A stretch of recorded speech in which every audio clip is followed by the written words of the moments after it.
it's always good to reevaluate this thing that I want. Is it worth that time and energy? And the coffee pot may be like, oh yeah, that's an easy one. But what about that panini maker? Or what about that one-time use item? Welcome to the Tiny House Lifestyle Podcast, the show where you learn how to plan, build, and live the tiny lifestyle. I'm your host, Ethan Waldman, and this is episode 261 with Amanda Clark. Amanda Clark is the owner of Ever So Organized, a full-service home organizing company based out of Orange County, California. On the show today, we're going to really dig into organizing.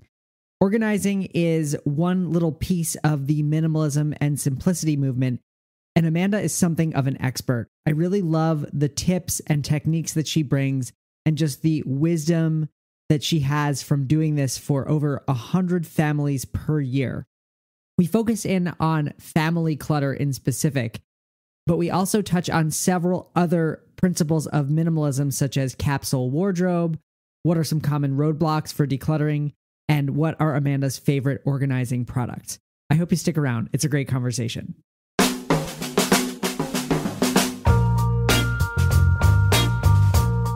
All right, I am here with Amanda Clark. Amanda is the owner of Ever So Organized, a full-service home organizing company based out of Orange County, California. She specializes in helping busy families simplify, declutter, and create beautiful, functional, and organized spaces. She provides in-person organizing locally as well as digital courses. Amanda Clark, welcome to the show. Hi, thanks for having me. Yeah, you're welcome. Glad that you're here. And I was curious, just to start, what's your story? What brought you to being a professional organizer? Yes, it's kind of been a dream job even before I knew it existed. So I was an elementary school teacher for 15 years. And then I had 3 babies in 20 months. And if you're trying to do the math, there are twins. I have boy-girl twins and a singleton. And I ended up resigning, staying home. I do love community. And so I joined lots of mom groups. And I met so many moms that were overwhelmed by their spaces. Mm-hmm. Now they had these little humans, and with these babies, there was just stuff coming in the house. So I helped them organize their homes. And I thought, I can do this as a career. So I now have 7 employees. We help organize over 100 families every year. And we have helped clients live a simpler life with less. And it's also allowed me to be very involved in my kids' school. So I'm the room mom and volunteering. And it's been a really nice balance to my life. Yeah. And I don't have kids of my own, but a lot of our friends are having kids right now. And it's just like, it seems to come with this explosion of stuff. It does. Yeah. It's, and you think, oh, well, we just won't have that much stuff coming in. And yeah, it's hard to stop it. Yeah. And it seems like I noticed this, that like someone, a couple or somebody is pregnant and like people start just dropping off bags of baby clothes and toys and books, sometimes without them even asking or wanting it. Yes. Yeah. Because they're sick of the stuff and they go, ooh, I know somebody who has a kid. I can give it to them. Yeah. And, I'm pretty frugal. So I would see these things and, okay, well, maybe we'll find a place for them. I don't even know if I need this yet. And I will say a lot of those baby toys, they do have a short life. You move on and it's some clients that we see that they've got a 7-year-old and they haven't gone through the baby bottles and there's still baby bottles in the kitchen. That does happen. But usually you can cycle through items. And we just always encourage clients to buy those wooden toys, those toys that you would pass down. Yeah. Not the plastic ones that light up that nobody likes those. I don't know why they're around. Those are the ones getting dropped off at people's doors. Yeah. Yeah. So do you have like a school, a methodology of organizing that is it, did you do a program, or is it something that you developed on your own? On my own, I've always naturally been very organized, even as a child. Mm-hmm. I did have a student who said to me one time, "You're the most organized teacher I've ever had." And that just made me so happy. That was a big compliment. And because it helps students, it helps us all, Sure. learn easier, and just knowing that the environment is under control. So it always did come naturally. But yeah, there were definitely steps that I found I was taking over and over. And this is true whether we're organizing somebody's garage space that they can't park in, or a drawer where we take everything out. And that can be hard if you're doing that on your own with a large space. But let's say a small closet or a drawer, taking everything out, taking time to wipe down that space, vacuum that space. You may not have all that stuff out again anytime soon. Sorting all these like items. Oh my gosh, I didn't realize I had all of these nail clippers once I, found them from different places. And then the decluttering, letting go of the items that no longer serve you. And then planning a system. And that usually involves some kind of container, bringing that in. And then finally, we label almost everything. It actually makes a really big difference. Even when you've got items in a clear container and you're like, oh, well, I know that's where I'm keeping, party supplies. But it still takes your brain some time to figure that out. And so if we can just label, this is where the plates and cups go.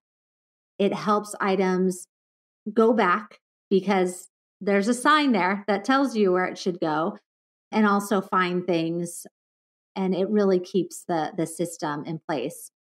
And then that last step is feeling that sense of calm. We've all felt that way when we have, finally gotten through that closet or even cleaned out our car. Yeah. My wife and I kind of tease ourselves with this. We don't live in a tiny house, but we live in a very small condo. And when we go away, we like to travel. We actually rent the condo out on Airbnb because, it's great. It's extra money. It helps pay for the trip. And we basically take almost everything out of our closets and out of our bedroom and out of the hallway and like shove it into this room that I'm in right now, which is like my tiny little office room. And so this room is like really scary right now because we're getting ready to leave for a trip. But the rest of the place, we're always both like, you take a breath. And it's like, I wish it could be this way all the time, but then we wouldn't have any clothes. Right. But, you also get that feeling when you do go on those trips. Yes. Right? Yes. And let's say you go to that Airbnb or that hotel room and you're not having to take care of your stuff, whether you put it all in a room or you're in a hotel room. And, I think sometimes when people are concerned about decluttering and letting these items go that they hold very dear. Yeah. I think they forget that all of those items are taking a bit of our energy. Mm-hmm. And I always love to give the example of the coffee maker. That may be very important to you and you cannot see yourself living without it. And even though it's taking energy, it's giving you energy to get through the day. Yep. But you are having to keep it clean, wipe it down, get pods for it, or get coffee grounds for it. Or, it's still taking a bit of you. And so it's always good to reevaluate this thing that I want. Is it worth that time and energy? And the coffee pot may be like, oh yeah, that's an easy one. But what about that panini maker? Or what about that, that one-time use item? Is it really worth the space it's holding, but also the energy it's taking from you? Totally. Well, that's, there are so many different angles that I kind of want to like go with this. it sounds like you work with a lot of families. So you've got, potentially two spouses, maybe not, but like you've got two partners, you've got kids, and you've got, different people with different ideas of what is worth hanging on to. And, I can say, like, between me and my wife, I'm like, we haven't used this thing in a while. Let's get rid of it. And she's like, no. Like, why would we get rid of it? Like, we own it already. And what if we want to spiralize vegetables at some point? Right. That's a great example. When you were saying that, I was like, the spiralizer. We have to get rid of the spiralizer. Oh, that's great. Yes. Yeah. And, that may cause some conflict, having that conversation, especially if you're having that conversation more than once, and definitely bringing in a professional. Everyone's on their better behavior around each other. And so sometimes it just takes us saying, hey, do we need this item? And she might be like, no, I guess we haven't really used it. And you're like, oh my gosh, I've been asking her for a year about this.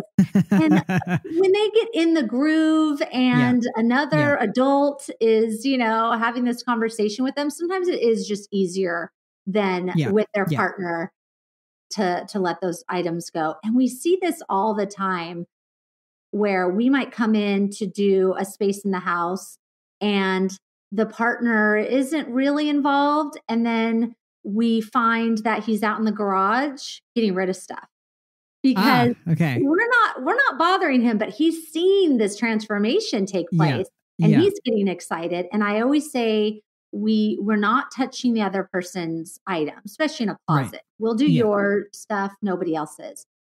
And they come around, they see, oh, wow, this looks better. You're finding things better. You're happier. I want to do that in my space. And so I would just say, kind of leave that alone, take care of your items, and you would be surprised about how often the partners do come around. Nice. Yeah. I feel like you are probably also like a professional marriage counselor. Yeah. Yes. I think we have saved a couple of marriages for sure. Yeah. So, something that my listeners are often facing is, they are committed to living tiny in one way or another. And then at some point they face the challenge of doing a major downsizing. I mean, I've talked to people who have gone from like a 5,000 square foot house to 250 square feet. So it's like a major thing to kind of downsize. But what are some of the roadblocks that you see people hitting when they're trying to do a major like downsizing?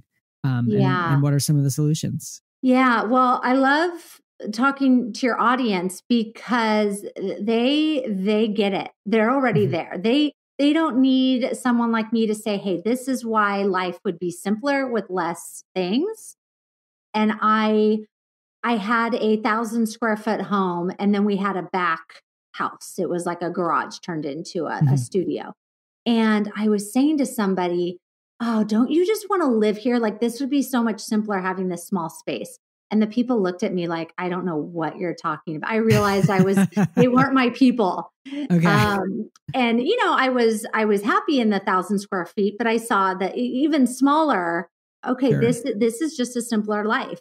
And so, your audience is already there. They're on board, but we're all humans, and we have been trained our whole life to consume. And you can't just flip a switch and say, oh, I'm just going to go through everything on a weekend and get rid of all this stuff, and then I can move into this smaller house. It is like a muscle that you have to build. And you for sure should not start with the things that are memories. That needs to be at the very end. But the bathroom items, hopefully those don't hold a lot of emotions. Yeah. When was the last time you decided to get the nail polish out? And I love bringing this up in the middle of COVID, because I'm like, if you haven't used your bath salts and your massage tools, you're not going to get to these things. And I find that some people, a lot of people, they will say, well, I can't get rid of that because I spent good money on that. Yes. And that money has already been spent on the spiraler. Yep. Okay, well, we spent the money. That would just be a waste if we got rid of it. Right. And what if we need it again down the line? Yes. Yeah, I'm going to talk more about that because that's a big one. Okay. But that money has already been spent. It's out of your bank account. Mm-hmm. You're making this big change. Remember this feeling of a little bit of that guilt. Oh, this is a perfectly fine thing. Why did I buy it if I'm not going to use it? And the next time you are shopping and you see, ooh, I saw that on Instagram. That looked really cool. Remember that guilt. It's not worth bringing more things in. Yeah. But that you're not getting that money back. You can only learn from that experience. And we all do it. And spending good money, I mean, that could be a very expensive pair of shoes that you don't wear, or something from the dollar section in Target that you just have high hopes for. Whether it was $1 or $1,000, that money's gone and it's time to move on from that. Another roadblock is you were given it as a gift. Yep. And some people, especially those whose love languages are gifts, it's really hard. Well, that they were showing me their love. I can't get rid of this item. And, these gifts don't come with rules. If I came to your home and I brought you something and I said to you, okay, I'm going to want you to put this in your kitchen and I'm going to come back in about 2 weeks to make sure it's there and that you're taking good care of it and it's being used, that would be ridiculous. But that's what's going on in our head. What if they come back? What if they ask about it? Yeah. Some clients will say, and I'll say, that's not fair. Nobody's expecting that of you. And some clients will say, you don't know my mother-in-law like that. She is going to come back. She's going to come. Yeah. And if we're making these big changes in our lives, like moving into a tiny home, we're doing it because we are ready to save money, save our sanity. We're overwhelmed. And this is true of, any homeowner. They may be overwhelmed, maybe depressed. Maybe they're getting in fights with their partner. And I always say to that loved one, we love that you're showing your love to us, but we're working really hard in trying to live with less. And I feel lighter, I feel happier, and I need your help with that. And some loved ones will get on board and some won't. And the ones that don't, you thank them for the gift and you donate that item later that day. You don't have to keep it for 2 weeks. Keeping it a certain amount of time, you don't get any points for. Let it go so that it's out of your home and just out of your mind. There's no 5-second rule of gifts. No. No. And then you already have guessed the other problem that people come into is they're keeping it because what if they need it? The just in case items.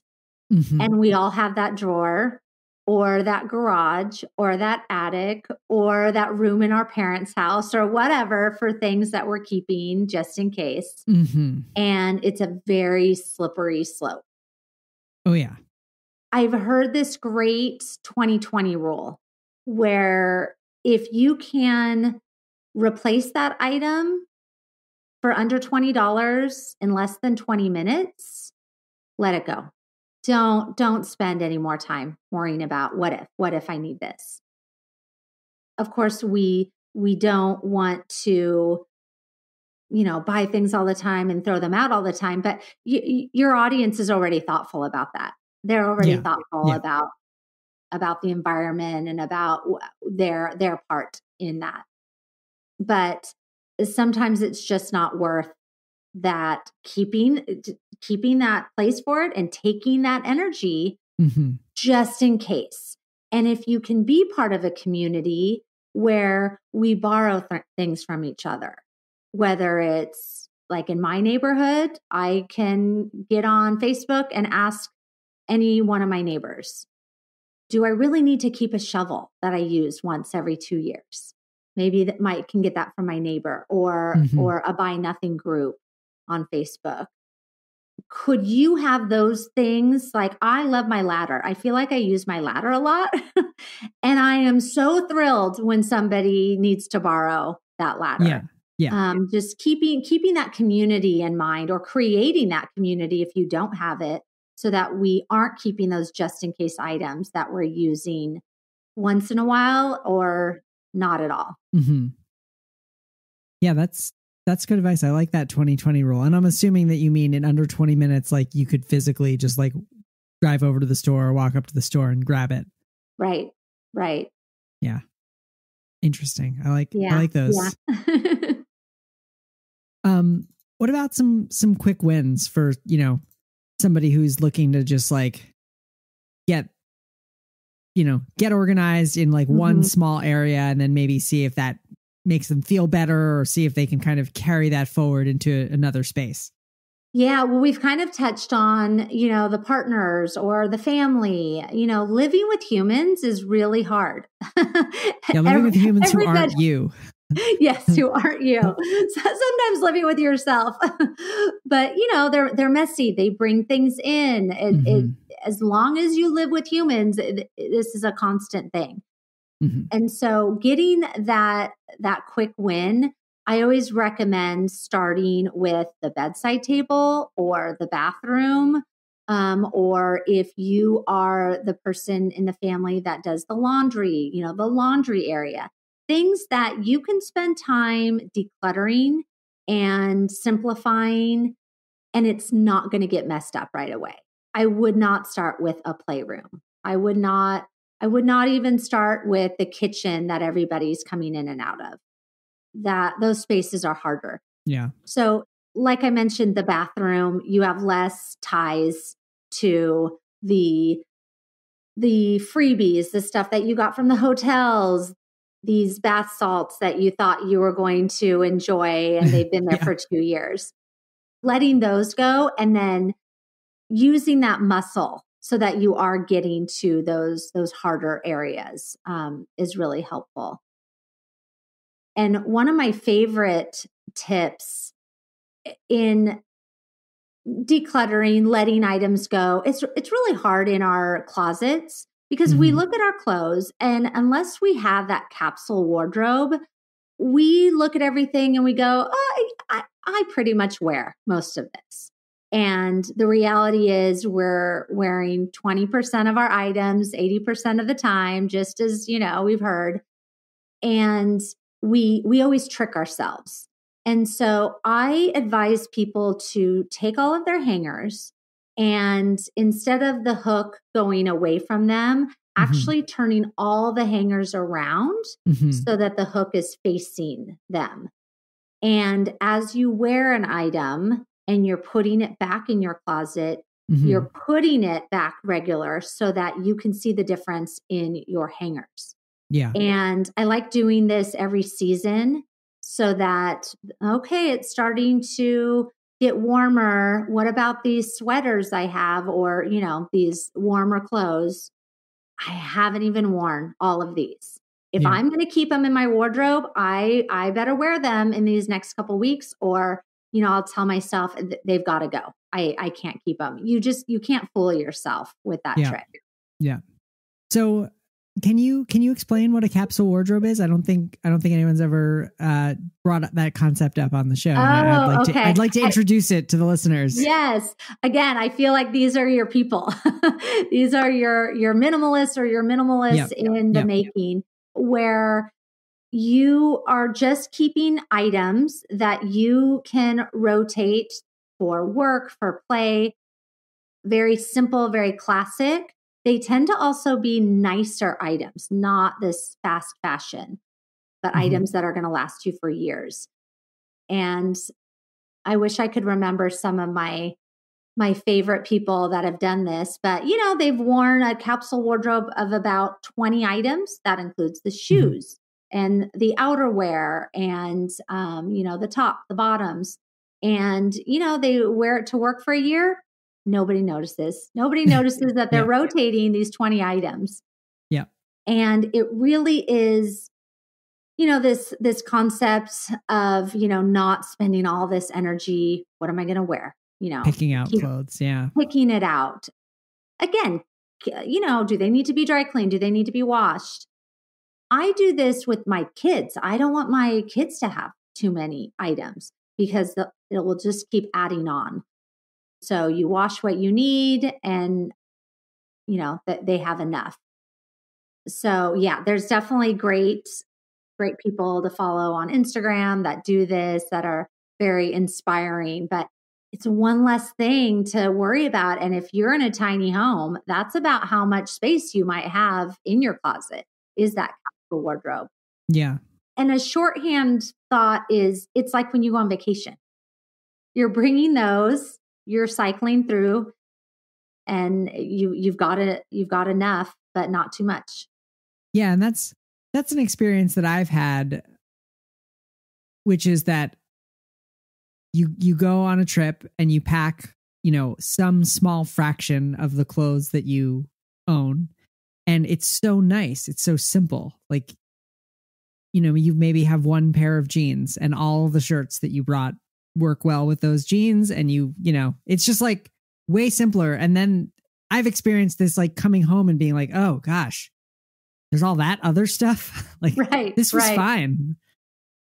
Yes. Yeah. Yeah. And it's all, all these I love the tiny home movement because, we are all thinking about these things, and it might start with how many kitchen items do you need? And then it goes into your wardrobe. And then, how is what you're doing affecting the environment? And, I'm taking things out of my schedule because, I'm overscheduled, and, everything gets simplified. And I've never had anyone say, oh gosh, I wish I had more stuff and more things to worry about. Certainly not. We're on the right track. We know how special this is, and that this is better for our mental health, our kids' mental health. Whenever I do a playroom, I remind parents that research shows that the fewer toys kids have, the longer they will play and the more they will use their imagination. So for those moms that are having that mom guilt, but if we get rid of all these toys, I'll feel bad. No, you're doing a disservice by these kids that walk into these rooms and there's just stuff everywhere. Mm-hmm. If they had the blocks, the dolls, the clothes to dress up in, they would be in there way longer and not coming out, Mom, I'm bored. Yeah. The kids know. They know the fewer things that they need, that they're happier. And we're just trying to get back to that feeling of when we were kids and we just needed the cardboard box and we were happy for a long time. Yeah, totally. And it's funny, like you always see kids playing with the thing that isn't the toy anyway. Like playing with the box or playing with just random stuff. Yeah. Oh, give them a spoon. Yeah. Wooden spoon. That's the best. Yeah. Yeah. Yeah. I was curious if you had any, now, and they could be products, but I'm not saying, it's like we all love buying stuff so much that I'm like, don't ask her about her favorite organizing products. But like one thing, I think one little trick that I learned from reading the Marie Kondo book all those years ago was using like cardboard boxes as drawer dividers, and like the iPhone box, the AirPods box, all these little shallow technology boxes like make such great dividers for drawers for like, I'm going to say like you saw my guitars, like guitar picks, capos, like strings, just like divided up into the drawer. So like, are there any other kind of little tips like that where reusing something that we all have around as an organizing tool?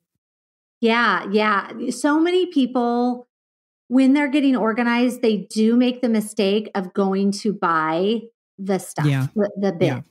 And I get it. That's fun. Yep. I mean, Container Store is one of my happy places. The possibilities when you go into a place like that. Yep. And it's surprising to most people to learn, like, oh no, you need to take everything out. You need to declutter, and then you'll know what you need. Do you have a lot of picks? Or, have you moved on and you're on a different instrument and you don't even use those anymore? And now you don't need a place to put the picks. Yeah. Yeah. And so it's hard. It's because, again, we're consumers. And so we want to go get the pretty bin, and then that will inspire us to get that thing organized. And it's totally backward.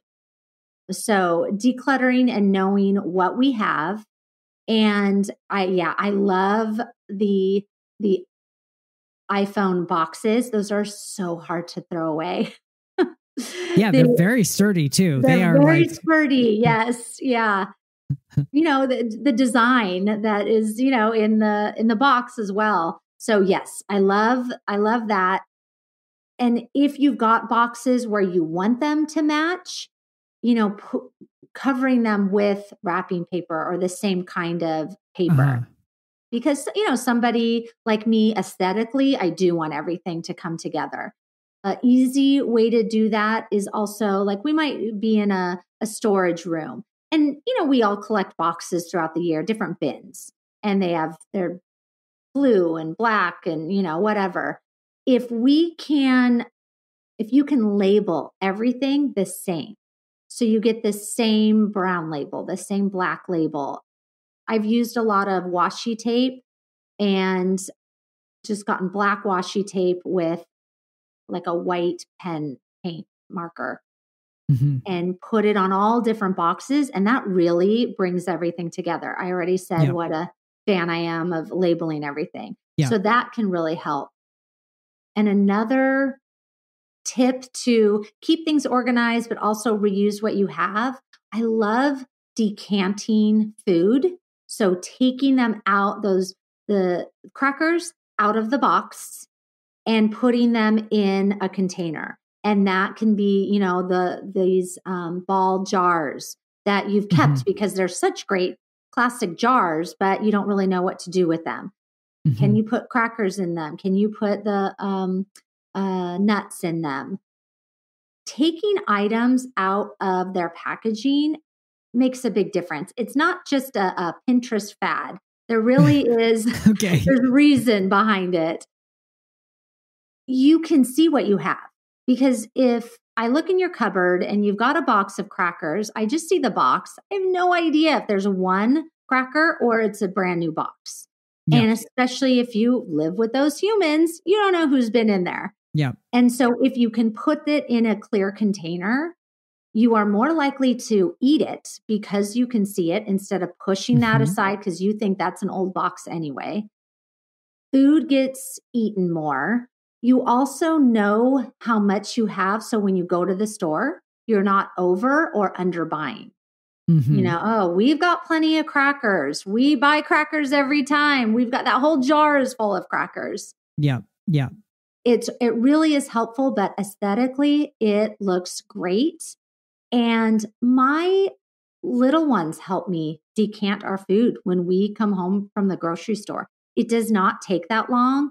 And then you'll be so surprised with how much trash all those boxes and the cereal boxes and the cereal bags and all of those things are taking up a lot of space. And especially if you are in a small space, you do not have room for a big box of crackers that's only holding 10 crackers. Right. So I highly recommend the decanting. Even if you're not totally on board, I say try it for a couple of weeks and you'll see the light. I also love that you get to decant something other than wine.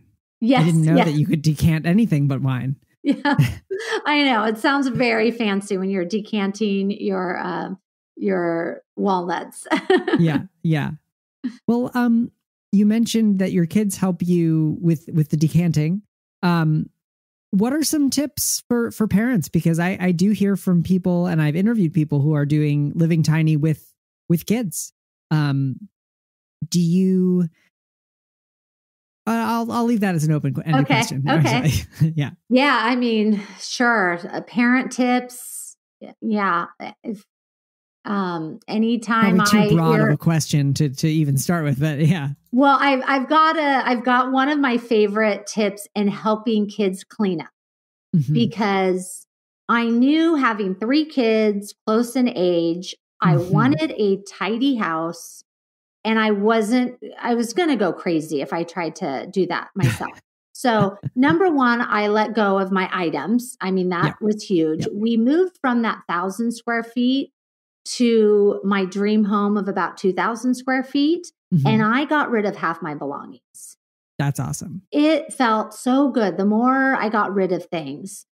And I have a home that's got a lot of glass, and I don't want to put things in front of it. Yep. So I enjoy these open spaces, but I need the family to help. And they have been, picking up toys since they could toddle over there.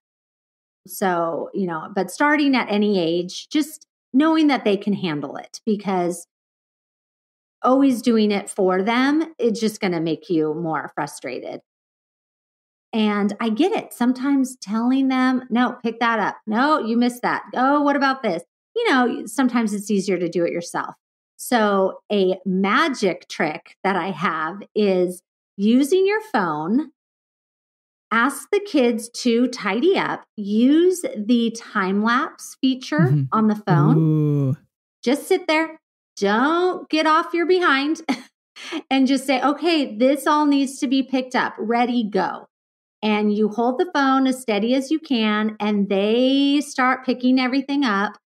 My kids like to put their hands in the air when they're all done picking it up. And I might say, oh, I see something under the couch. Oh, what about that book? Oh, where does that go? And as soon as we're done, we watch the video back. And I mean, even grown-ups, it's fun to watch this room get picked up, and for them to move quickly. They'll watch it over and over, and I guarantee they're going to want to do it again. Do the time lapse game. Yes. And hopefully they won't figure out that it's really fun to like do a time lapse of like taking everything out and throwing it on the ground. Yeah, I hope not. Yeah, so that only that works is in one direction. Yeah. Well, yeah. Well, doesn't work taking it out. Yeah. That's really fun. Well, Amanda Clark, it's been really great speaking with you. Are there any? You mentioned that you do online courses. Are there any courses or resources that you recommend that our listeners check out?